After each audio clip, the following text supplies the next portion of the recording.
그게 정부가 바뀌어도 바뀌지 않는다. 정치인이라는 사람들이 이런 말도 안 되는 행태를, 그리고 이걸 지켜보면서 브레이크도 못 걸고 선전선동과 조직의 중심을 두고 선거를 중심으로 조직을 편성되고 정책을 등한시하다가 나라의 비전이 없어진 거예요.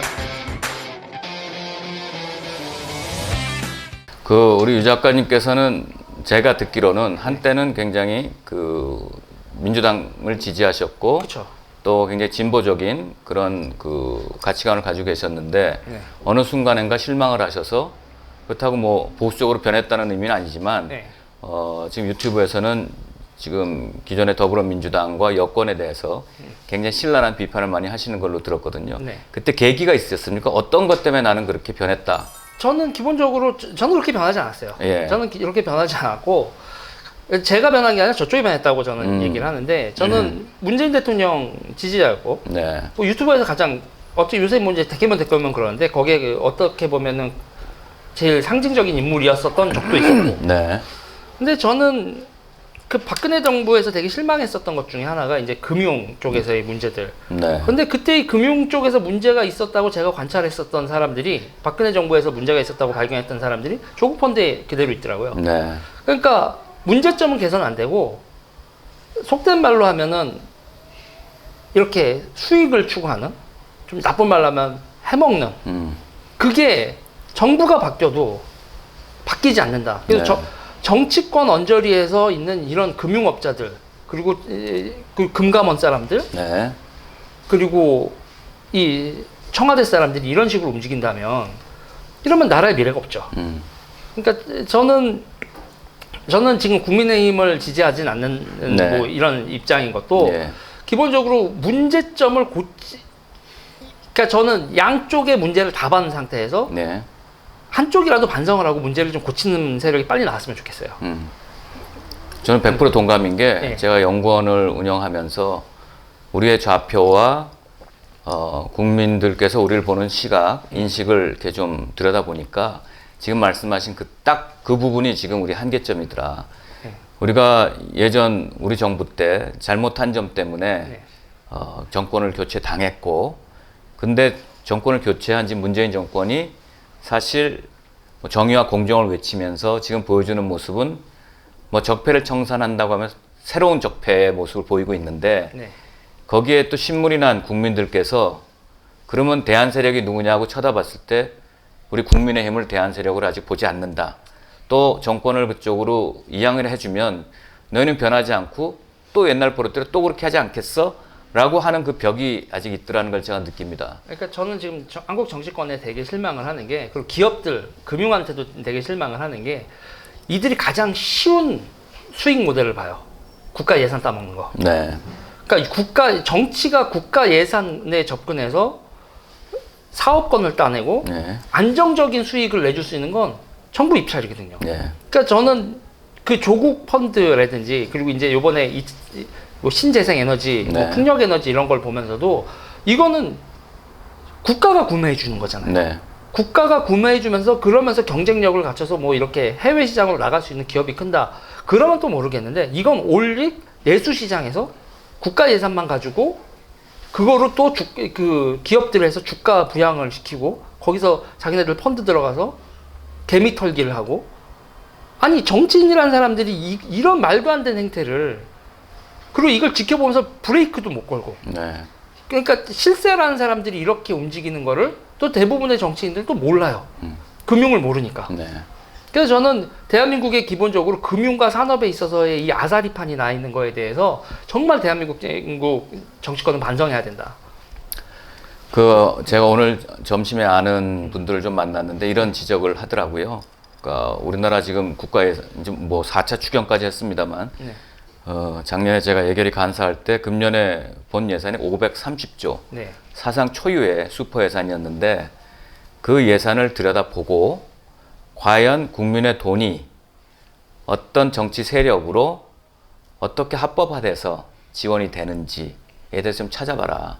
그래서 그 사업을 누가 주최해서 거기서 이익을 내고 있는지를 들여다보면 국민들이 많이 놀랄 거다.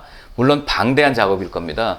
그래서 제가 그 얘기를 듣고 이제 돌아가면 그 아는 분들하고 같이 해서 한번 팀을 짜가지고 그런 것도 좀 파악을 해보면 우리 작가님 말씀하신 대로 누가 뭐를 해서 국민을 위해서 헌신하고 희생해야 되는 그런 직을 가진 분들이 그걸 통해서 이득을 얻고 취하고 있는 것인지 좀 밝혀낼 수 있는 그런 기회가 되지 않을까 싶은데요. 한번 해볼까 하는데 어떠세요?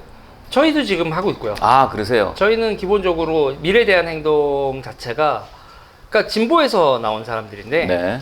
진보에서 나온 사람들인데 도저히 이걸 참을 수 없다. 그러니까 저희 멤버들은 이걸 많이 지켜봤거든요. 예. 그러니까 기본적으로 나라의 예산을 이렇게 나라의 예산으로 국민을 먹여 살려야지 예. 자기 특정 정파를 먹여 살리면 안 되거든요. 예. 예. 근데 지금 이 나라 예산이라는 거에 모든 그 예산이 편성되고 집행되는 거에 모든 국민이 접근할 수 있는 게 아니잖아요. 그럼요. 그러면 거기서 그 접근을 하는데 무슨 코드가 있어야 되고 네. 그 코드가 있어야 되는데 지금은 특정 정파 코드를 가지고 접근을 하면 예. 그래서 저는 제 방송에서 많이 얘기하거든요. 사사이다. 네. 지금 이 정부에서 가장 문제가 된 건 사모펀드, 네. 응? 사모펀드, 응? 그 다음에 2차 전지, 그리고 사회적 기업. 그래서 사모펀드, 사회적 기업, 2차 전지에서 사사이다. 사사이. 그래서 축구 포메이션에서 이렇게 제가 얘기를 하는데, 예. 그리고 이거를 접근을 하는 거에 있어서 이게 그들이 지금 뭐 민족 해방, 그들이 뭐 북한을 향한 정신 이런 차원이 아니라 그냥 그 족보를 들고 있으면 예산에 접근하기가 쉽다. 그렇기 때문에 그런 소위 말해 서플라이 체인, 밸류 체인이 공고히 형성돼 있으면 네.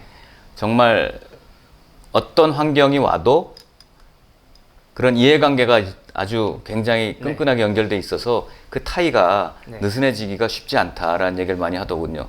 그러니까 정치 세력으로 어마어마한 규모의 정치 세력이 그러니까 기본적으로 우파들이 모르는 좌파는 뭐 좌파랑 우파랑 다른 게 좌파는 그러니까 조직, 선전선동. 그러니까 이들의 문제는 왜 집권을 하고 난 다음에 무능력해지냐면 정책이 빠져 있어요. 원래는 운동 조직이나 정치 네. 조직에서 정책, 조직, 선전 예. 이렇게 구성이 되어 있다면 집권을 하고 있지 않은 세력은 정책을 키울 필요가 없어요. 네. 그리고 선전과 조직이 네. 그러니까 조직 강화 특위 뭐 이런 식으로 맨날 이 정당에서 얘기하는데 저는 이런 얘기 한번 들어봤으면 좋겠어요. 정책 강화 특위. 한국 정치가 어느 순간부터 정책 강화라는 거는 누구도 얘기하지 않아요. 네. 정책 강화 해봐야 선거 승리에 무슨 필요가 있냐. 조직과 선전선동이지. 근데 이게 비대해지면서 저는 그렇게 보는 거예요. 그러니까 선전과 조직이 강화되면서 저질의 사람들이 예. 아주 그냥 이거 복잡하게 얘기할 것 없이 상당히 질이 나쁜 사람들이 많이 끼게 되는 거예요. 네. 그러니까 정책통을 뽑다 보면 정책은 확실히 자기 주관이 있고 논리 구조가 있어야 되기 때문에 예. 정책통은 그렇게 저질의 사람이 꼬일 수가 없어요. 네. 정치판에. 그런데 특히 조직 강화.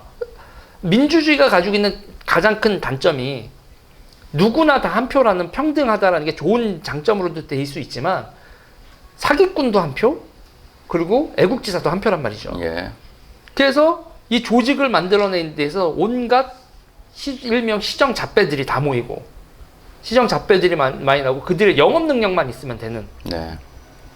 거기다가 그들이 이제 그리고 이제 선전선동은 몇몇 스피커나 프레임을 만드는 사람들이 만들어 놓으면 예. 그 프레임에 맞춰서 떠들기만 하면 되는 예. 시정 잡배들을 너무 많이 끌어들였다는 거죠. 이건 좌우의 문제가 아니라는 거예요. 네. 네.